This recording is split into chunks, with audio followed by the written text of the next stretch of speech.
everybody. This is the new Cold War tutorial.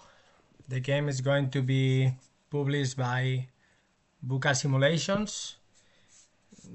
He will arrive, I think, around April, May this year.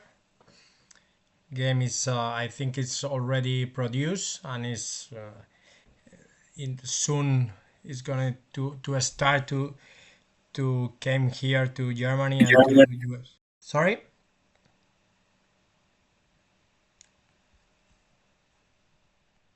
You hear me well and you see the TTS, yeah? Yes. Yes, we can. Perfect. Thank you.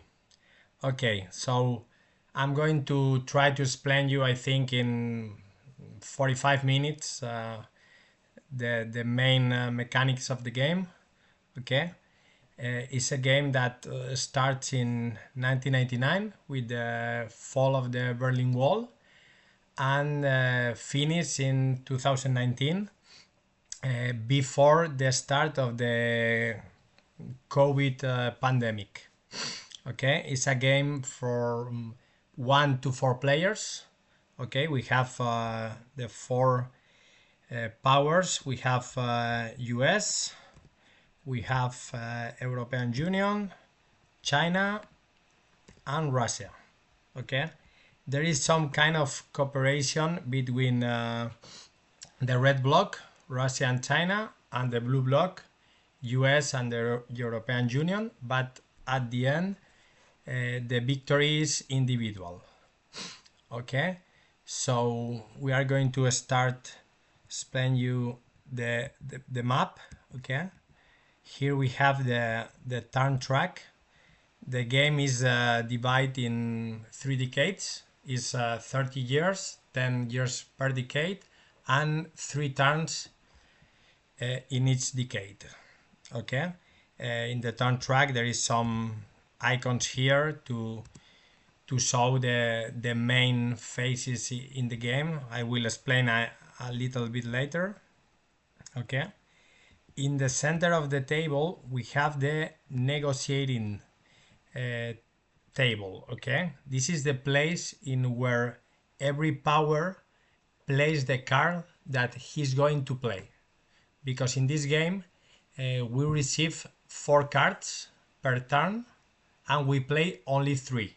Okay, the discarded card goes to a pile, and in this pile the players that are losing the game at the beginning of turns 3, 6 and 9 can take, for example, 1 card and exchange with his hand. Okay, so every card has his reflect in the game. It's not I discard this card, goes and remove from the game. Okay, so he can come back later.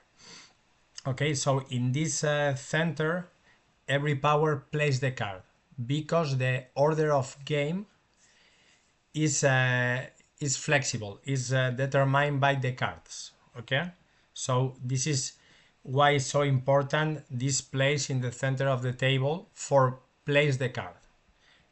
Every power plays here in the dotted lines, and at the same time we decide if I play event or ops, and we reveal at the same time. Okay, I show you later little better. Okay,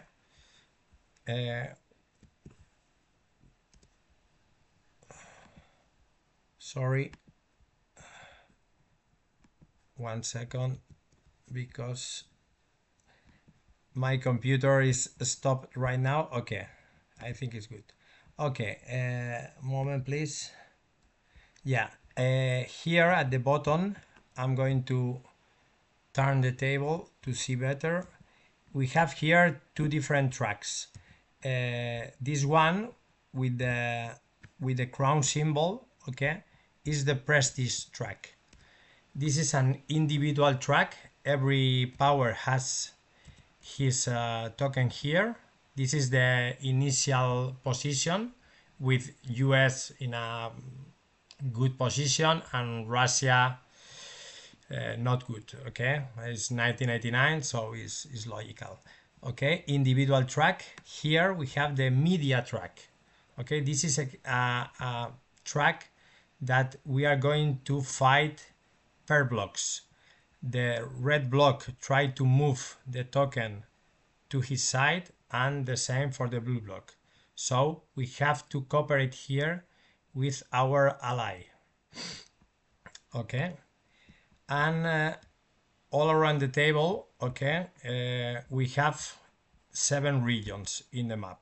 Okay, this is the, if you can see the map, there is no, we can see the motherland of every power. Is only the periphery that we are going to fight for the influence in these areas. Okay, we have 7 regions: Europe, Middle East, Central and South America, Africa, Asia, and Southeast Asia.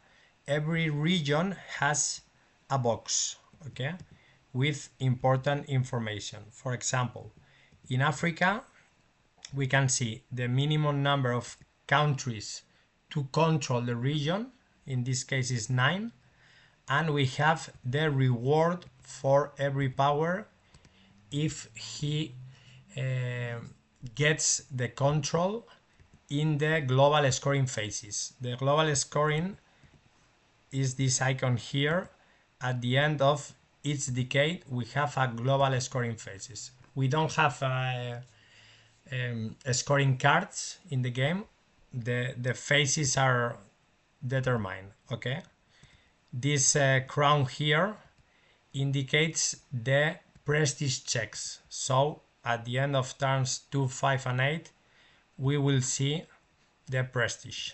Okay, and for all these checks in the game, prestige and scoring phases are always determined by the media, the control of the media. So this is really important track because they can give you some advantage in all the checks in the game. Okay, in the region box we have another important information, that is this token padlocks. Okay, because in New Cold War at the beginning of the game, US and Russia can play in all the map, but China and European Union has a limited access. In the case of China, he can only play in Asia and Southeast Asia, and in the case of Europe, in Europe and Africa. For this reason, in every region box we have these icons. That means that, for example, in this case, the token has a number that means that in the second decade there are some events that if you can play them, you can access to Africa. Okay, or for example, in Asia for European Union, the same. In second decade, he can play an event here. Okay, in the game we have 2 automatic access for China in Africa in turn 5, and from European Union in South America in turn 5. For all the other regions, you need 1 event to play by you or your rivals, but the event must be in play to enter in these regions. Okay, now we are going to explain, for example, here in South America, the different type of countries that we have in the game, because here we have 2 different classifications. Okay, one of them is the number or the numbers on the left of the country. Okay, this is the stability level of the country. Okay, for example, we have from 1 to 4. The 1 is the most unstable country, and the 4 is the more stable. Okay, this is this number on the left. For example, we have in some countries we have 2 numbers. That means, for example, that Venezuela is stability 1 for the red block and stability 2 for the blue block. Or Colombia 2 for the blue, 3 for the red. Okay. In these countries, we call them orbit countries. Okay, we have a flag. That means that this country is orbited by Russia at the beginning of the game. Okay, or Colombia by US. And the other classification is the geopolitical importance of the country. We have regional powers that are this big cycle. Okay, Brazil. We have geostrategic countries as Venezuela or Argentina, for example, with this smallest orange circle, and we have the non-geostrategic countries that are the rest. Okay, it's important to mention that regional powers, there are only 5 in the game: Brazil, Mexico, Japan, India, and South Africa. Okay, there are important countries. Okay, so for example, we can have in the game very stable countries as Chile, but not very important in terms of geopolitics, because the regional powers in the global scoring phases gives you 3 points, the US strategic 2 points, and the rest of the countries 1 point. So for example, Chile gives you only 1 point, but is very stable. For example, if we go to Africa, we can see that Congo is very unstable, but gives you 2 points because it's geostrategic. So the two classifications are not always related. Okay, so this is the countries that we have in the map. Okay, other important thing is that we have regions and sub-regions. For example, Andean community is joined by these orange lines, so is composed by Colombia, Ecuador, Peru, and Bolivia. Okay, the first power that plays influence in these 4 countries at the end of a turn can claim the reward for his power and flip this token. So no other power can claim again this reward. Okay, it's only for one use. The first power to get these sub-regions score the reward. Okay. Okay, so I think the map is explained. Now we are going to see the cards. Okay. In New Cold War, it's a card-driven game. We have the typical cards. Okay, that we have an operational point and an event. Okay, we are going to show you different different type of cards that we have in the game.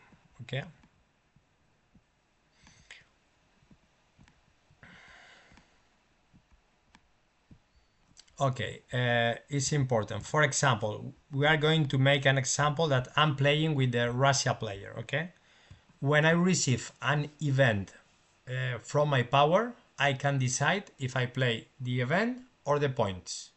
Okay, if I receive a neutral event, the same, I can decide event or points. But if I receive an event from China, US, European Union, I always play the points and the events will be triggered.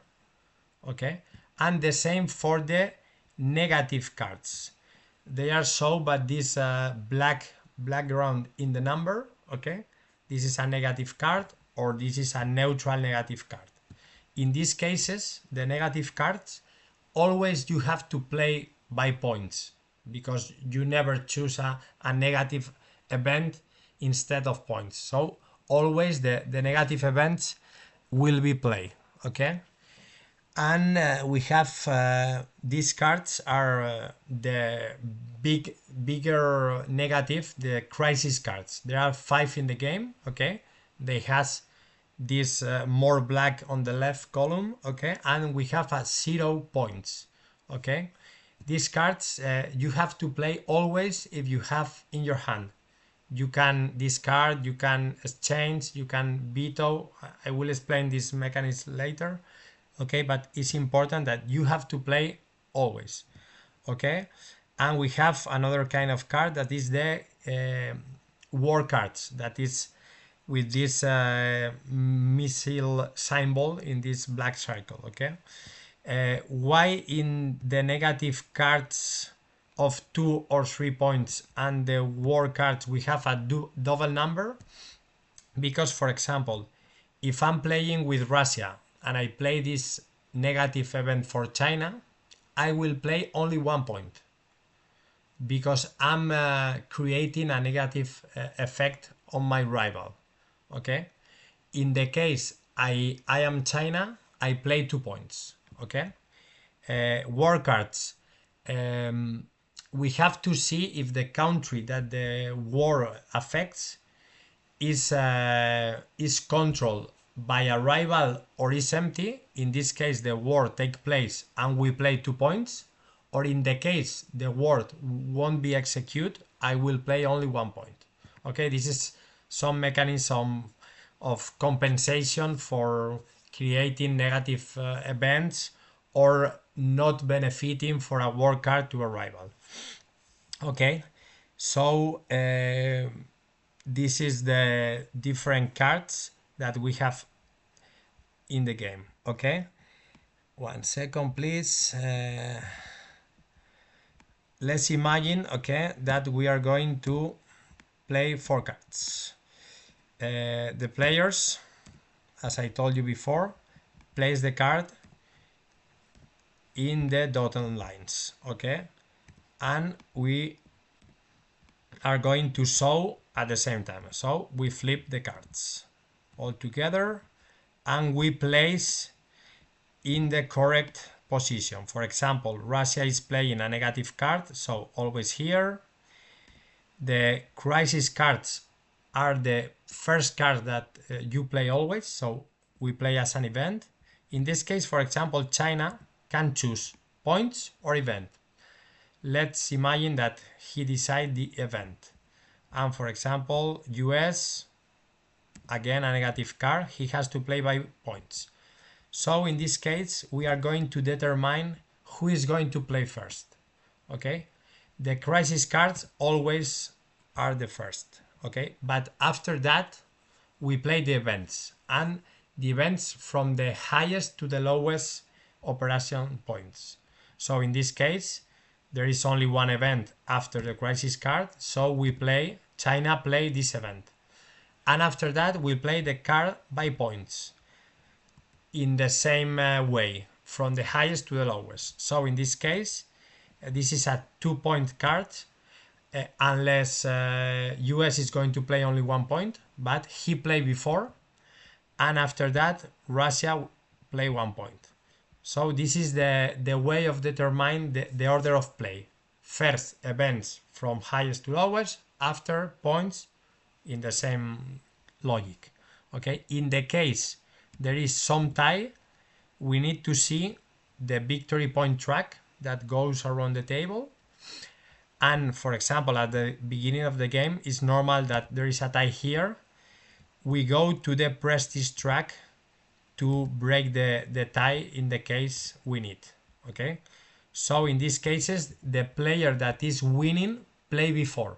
Okay, in the case, for example, this card was 2 points, the player who is winning play before. Okay, so okay, now it's time to see how can we play the cards in the game.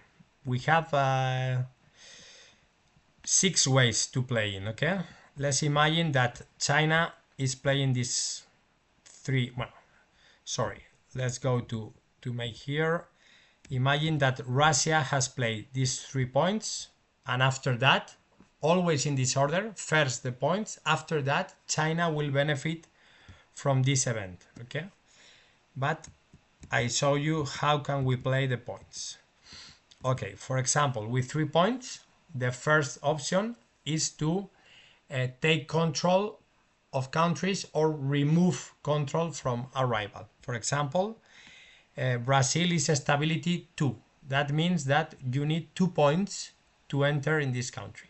So I play 2 points in Brazil, sorry, and 1 point, for example, in Bolivia. 3 points. Okay. Imagine, for example, that US is in Argentina. I can play, for example, 2 points in remove from Argentina and 1 point to go to Ecuador. Okay. So this is the first way of playing. Place influence in the map. Okay, the second one is the stability tokens. Each stability token costs 1 point. The red block uses the red tokens, the blue tokens. Okay, so imagine, for example, Ecuador and Bolivia has a very low stability. So a rival with 2 points, he can came and remove my influence in the two countries. So with, for example, with 1 point I can stabilize Bolivia, and with another point I can stabilize Ecuador. That means that for the blue block he need 2 points to remove my influence here. Okay, I'm protecting the country against the other block. Okay, because this is per blocks. If China gets to remove this token and get access to South America, with 1 point he can remove my token. Okay, this is the stabilization. Okay, but we can make another option, that is destabilize a country. Imagine, for example, that US is in Argentina and I need 2 points to remove. I can place 1 point here and this country is destabilized. I need only 1 point to remove. Okay, and we can destabilize empty countries. I can prepare my next movement and place this token, for example, in Brazil, and my next movement is only 1 point. Okay, I tell you one thing that I forget related with the first way of playing. That is, when you, for example, US is in Bolivia. When I use 2 points to remove and place my token, this is a coup d'etat. The coup d'etat, you have some benefits, but when you make 3 coups in a turn, you receive a penalization in the media track. Okay, so yeah, the first option is influence, second is destabilize a country. Now we see the easiest way of playing. We can play in the prestige track with 2 points in the central of the track and with 3 points in the extremes. For example, with 2 points, Russia move the token to the next box. Okay, same for the media track. You can play alone during all track with 2 points. For example, Russia 2 points here. Next, China 2 points, US 2 points. So you can move individually, but in this track we can cooperate. Okay, so we have these spaces with the flags of the powers and 1 point. That means that, for example, Russia player, sorry, moment please. Okay, yeah, Russia player can play 1 point here and place this token. When his ally play another point here, he advanced together and he remove the 2 tokens here. Okay, so you can cooperate with 1 point from each ally to move the media. So you can do individually with 2 points or by cooperation with 1 point per ally, because the benefits in the prestige and in the global scoring phases are shared by the powers. Okay, so it's logical to cooperate here to get mutual benefits. Okay, this is the fourth way of playing. And the last one is the reserve. I can play, for example, I'm Russia, I play 1 point here and I reserve this point. You can place only one here. You can stack more points. Okay, so before playing the card, okay, I have to decide if I'm going to play the reserve point in this card.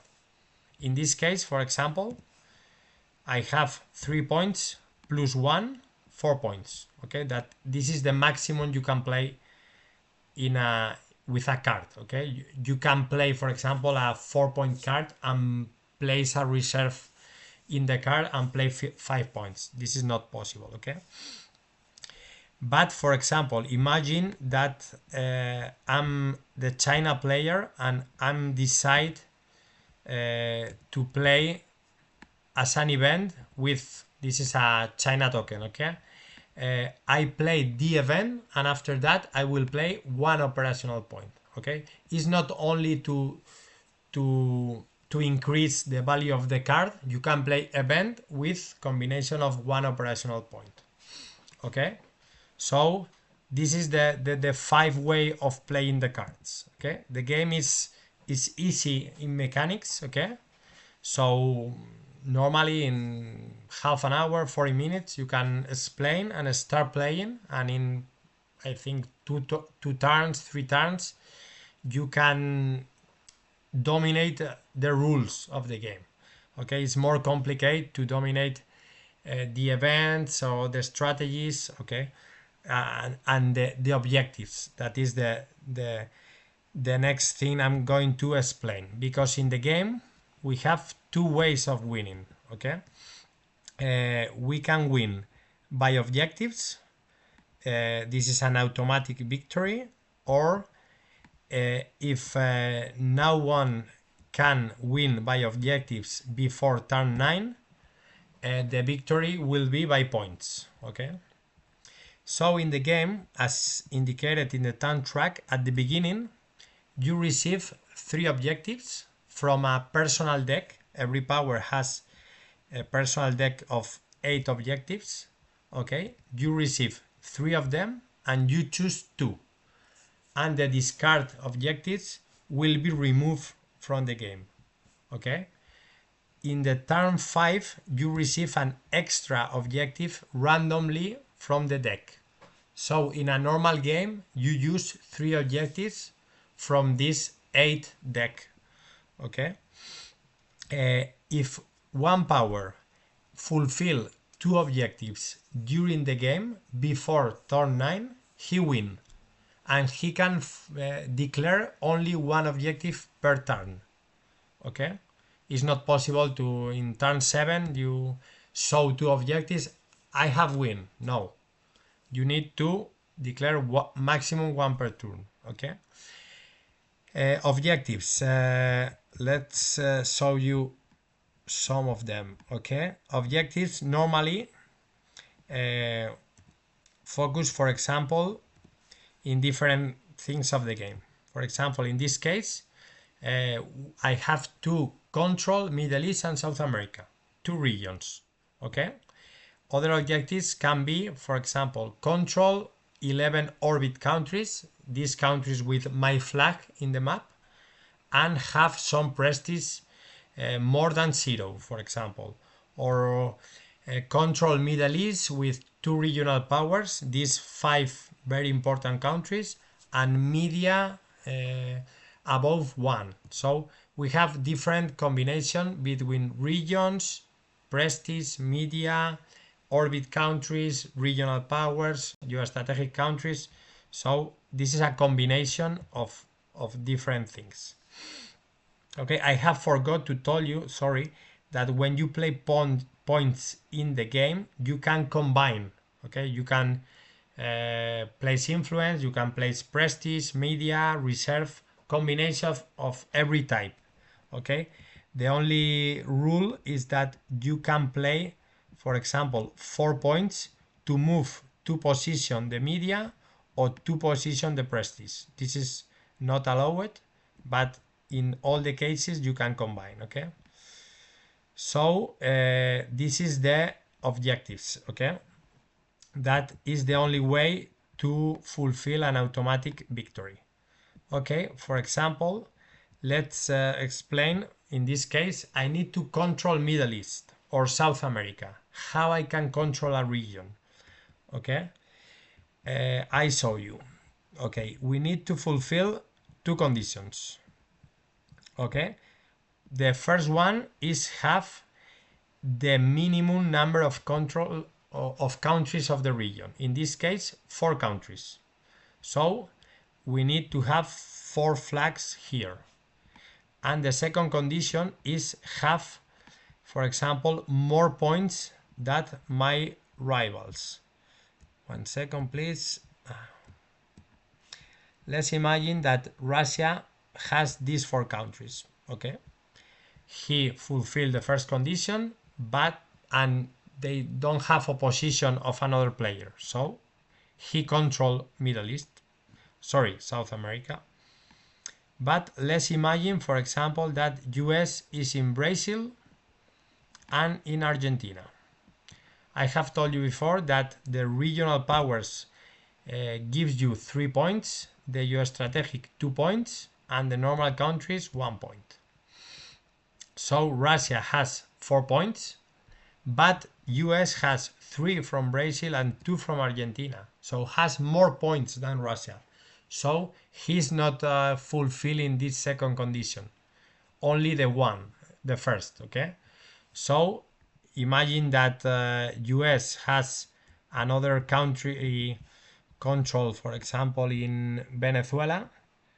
He has more points than Russia because this is another thing that I don't tell you, that when you control an orbit country from the opponent block, you receive an extra point. Okay, because you have to place more influence in the country to control, and you receive an extra point. So in this case, Venezuela normally is 2 points, for US is 3 points. So in this case, US has 8 points, but they don't have 4 countries, so no control for US. Okay, the control of a country is important for objectives. You can declare objectives at the end of each turn, and it's important for the rewards in the global scoring phases. Okay, that is in turns 3, 6, and 9 at the end of each decade. Okay, so this is the 2 conditions for control a region.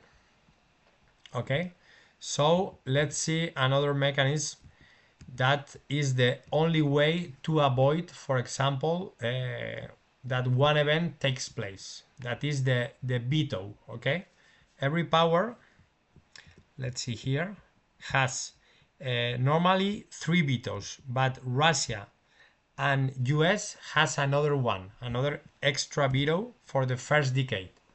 Okay, that this shows the superiority of US and Russia at the beginning of the game from China and European Union that are in internal consolidation. Okay, so how works the veto? Imagine that for example, Russia is playing this negative event for China, and China don't want to play this event. He has to veto.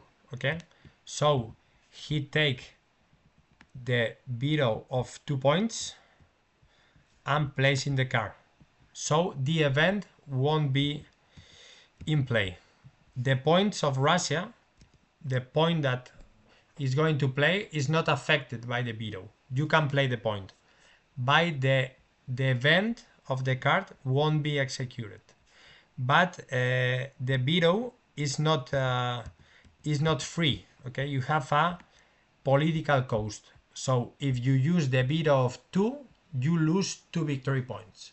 If you use the 3 veto, you lose 3 points. You can use, for example, vetoes of 3 for cards of 2 or 1, but the political cost for you is the same. And the veto is limited to one per turn maximum, because you have these 3 or 4 vetoes for all the game. So it's important to know when you have to use these vetoes, because they are very, very limited.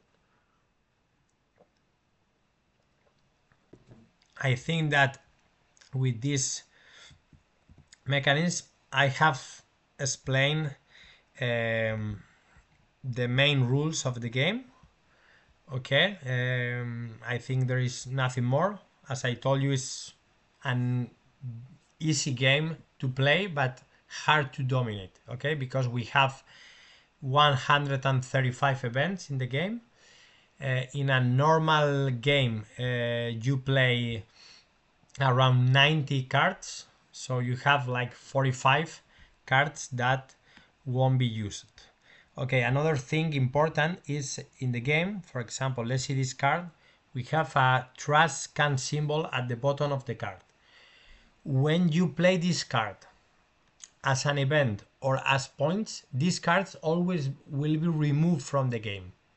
If you don't play the event, the same will be removed. Okay, you have to decide, not in this case, but for example in the China case here, if he decides to play the points, the event disappear from the game. Only some cards came back for geopolitical reasons. For example, the Tibetan conflict or the European migration crisis don't have a trash can symbol, because there are crises that are still in the history. So this card can appear 2 times in a game, but it's for geopolitical purpose. And with this, I think that everything is explained. I can reply your questions, or if I want, I can explain a little bit more about the rules with less than 4 players.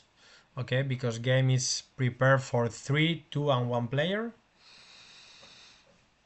Okay, but the basic game for 4 players, that I think is the best way, is when the game brights more, is with 4 players. With 3, the variant of 3 I think is interesting too, because instead of receive 4 cards and play 3, you will receive 5 cards. You give 1 card to the bot, and you play as in the base game with 4 cards and play 3. But you have the decision to give 1 card to the bot to try to dominate his strategy. Okay, because it depends of the value of the card, what can the bot do in the game. In the case of 3 players, we always play the bot with European Union or China. Okay, in the case of the game of 2, it's not a fight between the blocks. You play with 1 power, other player with another power, always of opposite blocks, and 2 bots.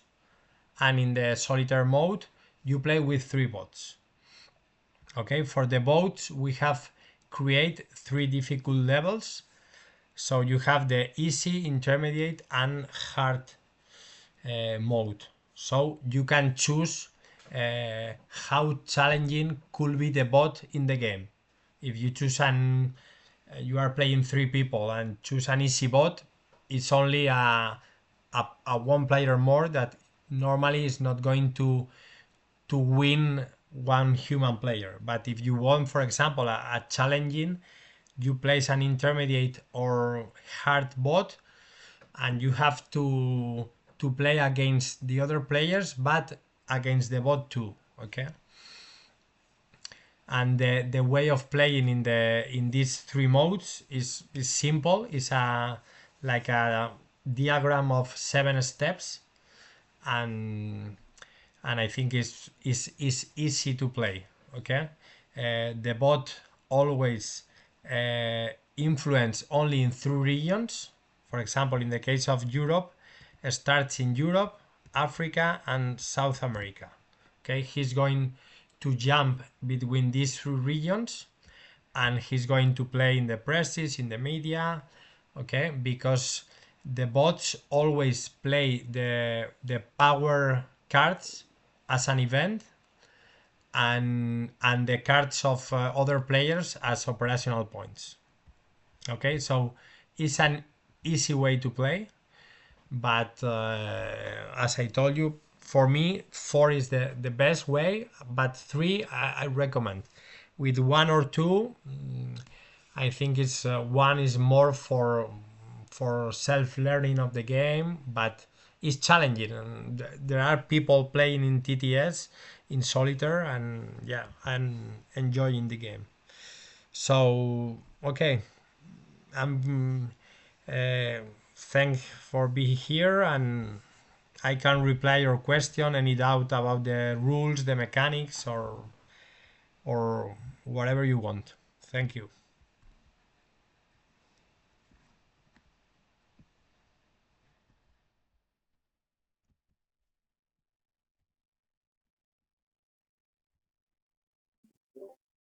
How long does a game normally take to play? The duration of the game. See. Yeah, and for example, for a first play, I think in 30 minutes of explaining and 3 hours. But when you know how to play, it's a quick game. 2 hours and a half, I think, is the media. It depends. For example, if one power achieve an automatic victory in turn 7, for example, you can play only in 2 hours, for example. But I think that the 65% of the games goes to the final turn, to the turn 9. So 2 hours and a half, 3 hours. But yeah, it's a quick game, perfect for only one session. Okay.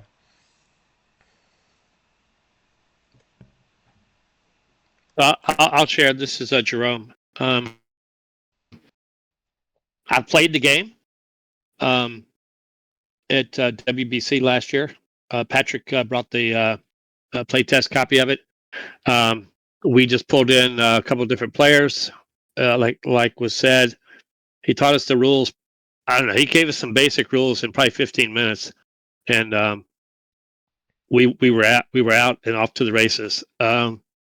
We had a blast with the game. And I know everybody that was there and those that were watching were pretty excited about it. So I'm glad this is getting closer to being released. So good Okay. job. Okay. Thank you.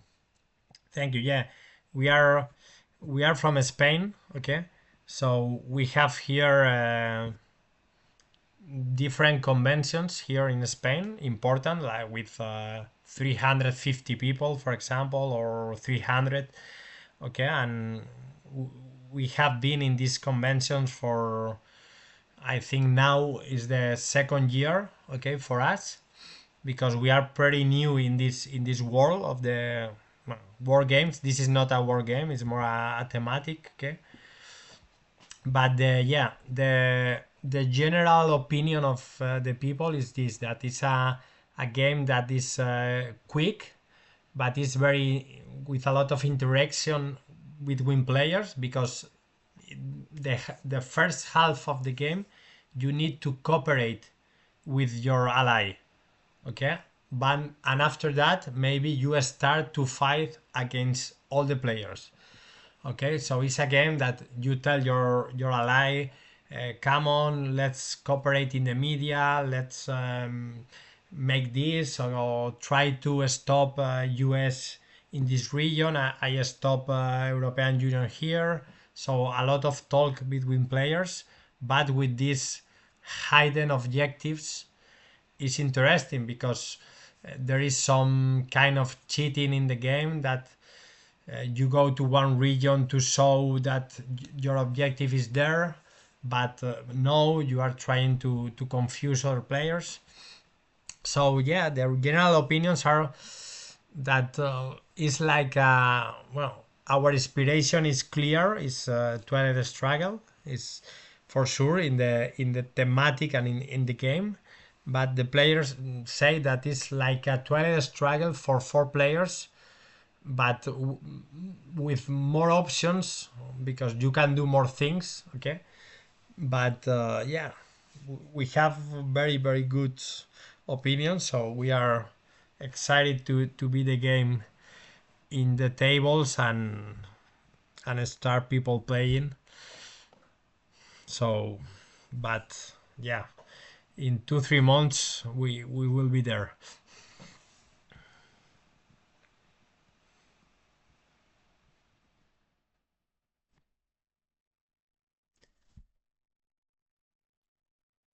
Any other question?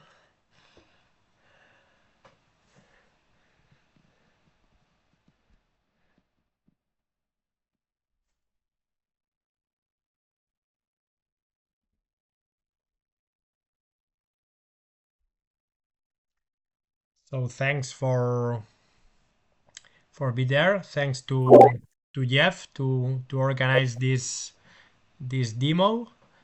Uh, is the second year we are here with the game. So thanks to San Diego Historical Con for this great convention. Thank you. We really appreciate it. I am personally really excited to get my hands on my copy. I've been playing around with the TTS version, so also appreciate the openness for you and VUCA to have the rules out there, the module out there in advance of the game, physically shipping. So I think it's going to be really fun when this hits the table. Okay, thank you, Jeff. Agreed, Jeff. Thank Okay, you. so thank you all, and okay, uh, see you in another place. Okay, thank you. Thank you.